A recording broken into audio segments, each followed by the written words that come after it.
ఈరోజు మీ ఉత్సాహం చూస్తూ ఉంటే ఖచ్చితంగా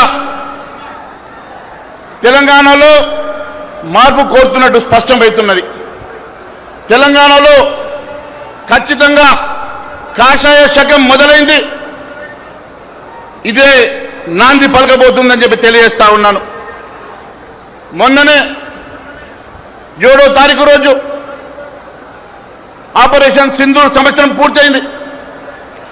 ఈ ఆపరేషన్ సింధూర్ అయితే పూర్తి చేసుకొని సంవత్సరమై ఈరోజు సరిగ్గా ఏడాది అయింది. ఏడాది క్రితం మన ఆడపడుచుల సింధూరాన్ని తుడిచినటువంటి ఉగ్రవాదుల్ని గర్మే గుస్కే మారుంగాని పాకిస్తాన్ నడిబొద్దులో ఉన్నటువంటి ఉగ్రవాద స్థావరాల్ని ధ్వంసం చేసినటువంటి మహనీయుడు మన నరేంద్ర మోడీ గారు అని చెప్పి తెలియజేస్తా ఉన్నాను. మీరు ఒక్కసారి చూస్తే గత ప్రభుత్వంలో హైదరాబాద్ నడిబొడ్డులో ఉన్నటువంటి గోకుల్ చాట్లో, లుంబిని పార్కులో, దిల్సుఖ్ నగర్లో ఉగ్రదాడులు జరిగి అమాయక ప్రజలు మరణిస్తే, ముంబై నడిబొడ్డులో తాజ్లో జరిగిన ఉగ్రదాడి గతంలో జరిగితే చాతగాక చేతులు ముడుచుకున్నటువంటి ప్రభుత్వం గత కాంగ్రెస్ ప్రభుత్వం అయితే, ఈరోజు గర్మే గుస్కే మారుంగా అని చెప్పి పాకిస్తాన్ నడిబొడ్డులో స్థావరాన్ని ధ్వంసం చేసినటువంటి నరేంద్ర మోడీ గారు అని చెప్పి తెలియజేస్తా ఉన్నాను. ఇక్కడ బహుశా వాళ్ళు మర్చిపోయారేమో, ఇది ఇంకా కాంగ్రెస్ ప్రభుత్వం అనుకున్నారేమో, ఇది మోడీ యుగం. వాళ్ళు మర్చిపోయారు. మోడీ గారు సమాధానం మాటలతో కాదు, నిజాలతో చేశారు. నేను ఒకటి అడుగుతా ఉన్నా, ఈరోజు మన ఆడపడుచుల సింధూరాన్ని తుడిచడానికి ప్రయత్నం చేస్తే घर में घुस के मारेंगे అని చెప్పినటువంటి నరేంద్ర మోడీ గారు ये भारत वो भारत नहीं, ये नया भारत है, ये नरेंद्र मोदी का भारत है అని చెప్పి నిరూపించిన సంగతి నేను గుర్తు చేస్తా ఉన్నా. బెంగాల్లో చూసాం, భారతీయ జనతా పార్టీ నాయకులతో నిర్మాణమైనటువంటి పార్టీ కాదు. భారతీయ జనతా పార్టీ మన కార్యకర్తల శ్రమతో నిర్మించుకున్నటువంటి ఒక కుటుంబం అని చెప్పి తెలియజేస్తా ఉన్నాను. శ్యామ్ ప్రసాద్ ముఖర్జీ గారి ఆశయాలను నరేంద్ర మోడీ గారి స్ఫూర్తితో మొన్ననే పశ్చిమ బెంగాల్లో కాషాయ జెండా ఎగరేసి నేరుగా నరేంద్ర మోడీ గారు తెలంగాణకు వస్తున్న సందర్భంగా స్వాగతం పలకడానికి లక్షలాదిగా వచ్చినటువంటి నా భారతీయ జనతా పార్టీ మిత్రులకు, సోదర సోదరీమణులకు మరొకసారి ధన్యవాదాలు తెలియజేస్తా ఉన్నా. మిత్రులారా, బెంగాల్లో మన కార్యకర్తలు అనేక ఇబ్బందులు పెట్టినా, తప్పుడు కేసులు పెట్టినా, హత్యలు చేసినా, ఎన్ని రకాల ఇబ్బందులు పెట్టినా తల వంచక నిరంతరం పోరాడి రక్తం చిందించి అక్కడ కాషాయ జెండా ఎగరేసిన సంగతి నేను గుర్తు చేస్తా ఉన్నాను. మోడీ గారు అన్నారు, హమ్ జరూర్ హిసాబ్ కరేంగే అని. ఈరోజు అదే పరిస్థితి తెలంగాణలో కూడా కనిపిస్తా ఉన్నది. అనేక మంది మన కార్యకర్తల మీద తప్పుడు కేసులు పెడుతూ, అనేక మందికి మన కార్యకర్తలు ఇబ్బందులు పెడుతూ బెదిరిస్తున్నటువంటి కాంగ్రెస్ ప్రభుత్వానికి హెచ్చరిస్తా ఉన్నాం. రేపు రాబోయేది భారతీయ జనతా పార్టీ ప్రభుత్వం. ఖచ్చితంగా అన్ని గుర్తుంచుకుంటాం, మీ అందరికీ సమాధానం చెప్తామని కూడా తెలియజేస్తా ఉన్నాం. మిత్రులారా, అనేక మంది మన కార్యకర్తలను జైలుకు పంపించి మాట్లాడితే హేట్ స్పీచ్ ద్వారా మనల్ని కేసులు పెట్టినటువంటి ఈ ప్రభుత్వానికి ఖచ్చితంగా బుద్ధి చెప్తామని చెప్పి తెలియజేస్తా ఉన్నాం. మోడీ గారు అన్నట్టు సబ్కా హిసాబ్ కరేంగే, హమ్ భూలేంగే నహీ, సబ్కా హిసాబ్ జరూర్ కరేంగే అని చెప్పి తెలియజేస్తా ఉన్నాను. మిత్రులారా, ఒక పక్క నరేంద్ర మోడీ గారు కశ్మీర్ నుంచి కన్యాకుమారి వరకు అనేకమైనటువంటి గుళ్ళు కడతా ఉన్నారు. మొన్ననే చూసాం, కాశీ లోపల కారిడార్ని నిర్మించిన సంగతి. మొన్ననే చూసాం, అయోధ్యలో శ్రీరామ మందిరాన్ని నిర్మాణం చేసి అనేక మందిరాలు ఒకవైపు నిర్మాణం చేస్తూ తెలంగాణలో రామప్ప గుడికి యునెస్కో స్టేటస్ ఇప్పించడమే కాదు, తెలంగాణలో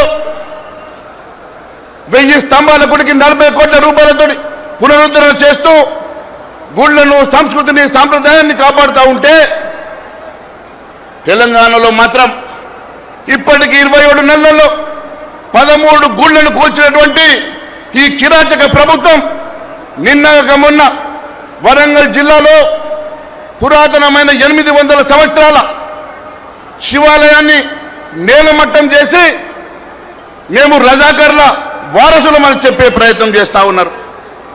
నేను అడుగుతా ఉన్నాను, ఈరోజు ఈ రాష్ట్రంలో ఉన్నది కాంగ్రెస్ పాలన, ముస్లిం లీగ్ అని చెప్పి అడుగుతా ఉన్నా. వీళ్ళు గజనీ, బాబర్, ఔరంగజేబ్ వారసులని వారి అడుగుజాడలో నడుస్తున్నట్టుగానే రేవంత్ రెడ్డి నడిపిస్తున్నాడు. ఇటీవల కొందరు జై శ్రీరామ్ నినాదంతో మాట్లాడితే అన్నం పెడుతుందని అడుగుతున్నారు. నేను అంటా ఉన్నాను, ఈ దేశంలో జై శ్రీరామ్ అంటే తప్ప, ఈ దేశంలో జై శ్రీరామ్ అనకూడదా? నేను అడుగుతా ఉన్నా. బీబీజీ రామ్జీ 105 రోజులు పేదవారికి అన్నం పెట్టే పనితనాన్ని కనిపిస్తే దాన్ని కూడా వ్యతిరేకిస్తా ఉన్నారు. రాముడి పేరుందని వాజ్పేయి గారు అన్నారు, ఆ బీజేపీ से लड़िए लेकिन राम जी से मत लड़िए అని. నేను అంటా ఉన్నాను, ఈరోజు శ్రీరామ్ అనేవాళ్ళు క్రిమినల్స్ అని చెప్పినటువంటి మమతా బెనర్జీ పరిస్థితి ఏమైంది? సనాతన ధర్మాన్ని కించపరిచిన స్టాలిన్ పరిస్థితి ఏమైంది? హిందువులు బంధువులన్న కేసీఆర్ పరిస్థితి ఏమైందో మనం కళ్ళారా చూసాం.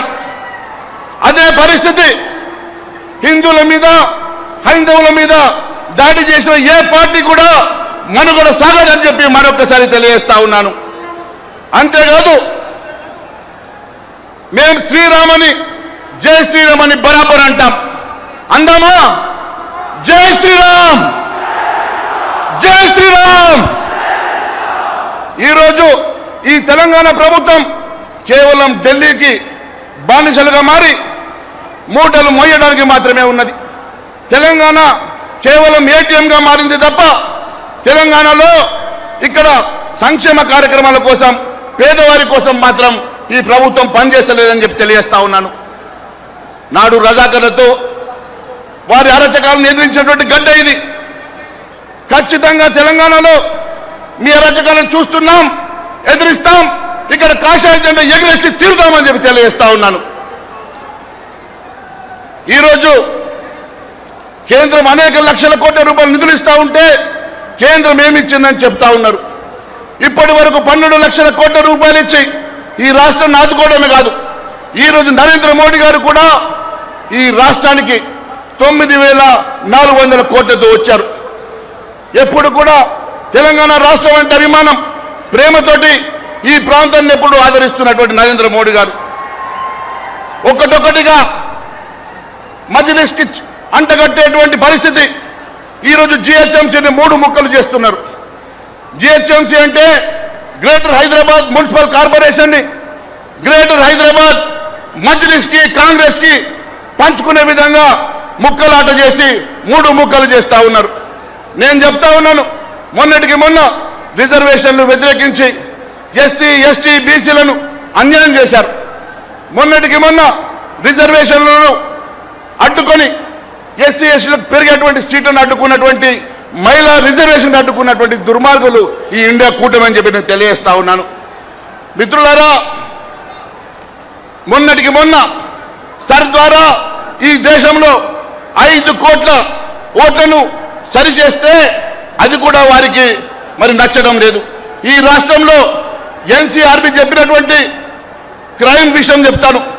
సైబర్ నేరాల్లో ఈ రాష్ట్రం నంబర్ 1 ఉన్నది. ఈరోజు ఈ రాష్ట్రంలో మహిళలకు రక్షణ లేదు. 2024 ప్రకారం 25,000 మంది మహిళల మీద అత్యాచారాలు జరిగినట్టు పోలీసు రికార్డులు చెప్తా ఉన్నాయి. అంతేకాదు, ఆత్మహత్యలలో ఈ రాష్ట్రం దేశంలో 2వ స్థానంలో ఉన్నది. రైతులను ఆదుకోకుండా అన్ని రకాలుగా రైతుల్ని ఇబ్బంది పెట్టేటువంటి ప్రభుత్వం. జొన్నల కొనుగోలు కేంద్రాలు లేవు, ఈరోజు శనగలకు లేవు, సన్ఫ్లవర్కి లేదు, మొక్కజొన్నలు మరి ఇప్పటికీ వడ్ల కోసం కూడా సంచులు లేవు. ట్రాన్స్పోర్ట్ లేదు, అన్ని రకాలుగా ఇబ్బంది పెడుతున్నటువంటి ప్రభుత్వం, రైతులను పూర్తిగా నాశనం చేస్తున్నటువంటి ప్రభుత్వానికి ఖచ్చితంగా బుద్ధి చెప్తామని తెలియజేస్తా ఉన్నాను. కొందరు పొత్తున్నదని, బీజేపీ తోటి పొత్తుంటుందని చెప్తా ఉన్నారు. పొత్తులు గిత్తులు ఉండవు. ఖచ్చితంగా భారతీయ జనతా పార్టీ ఈ రాష్ట్రంలో అధికారంలోకి వస్తుంది. ఖచ్చితంగా ఈ రాష్ట్రంలో కాషాయ జెండా ఎగురుతుందని తెలియజేస్తా ఉన్నాను. చివరిగా మిత్రులారా, కుటుంబ పాలన దేశంలో అంతరించిపోతున్నది. కాషాయ సూర్యుడు ఉదయిస్తా ఉన్నాడు. బొమ్మపుత్త నుంచి బంగాళాఖాతం వరకు కాషాయ తుఫాన్ వస్తుంది. అశ్వమేధ యాగం మొదలైంది. నా కార్యకర్తలకు ఒకటే పిలిపిస్తున్నా, నిద్రపోకండి, మేల్కోండి, గడప గడపకు వెళ్ళండి, బెంగాల్ అస్సాం రికార్డులను తిరగరాద్దాం. మీ వెంట మేమున్నాం, ఖచ్చితంగా మిమ్మల్ని ఆదుకుంటాం. అబ్కి బార్ మోడీ సర్కార్, అబ్కి బార్ మోడీ సర్కార్, అబ్కి బార్.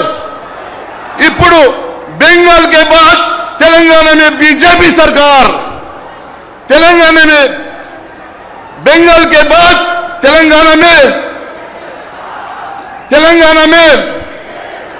बंगाल के बाद तेलंगाना में ये नया भारत है, ये नरेंद्र मोदी का भारत है। जय श्री राम।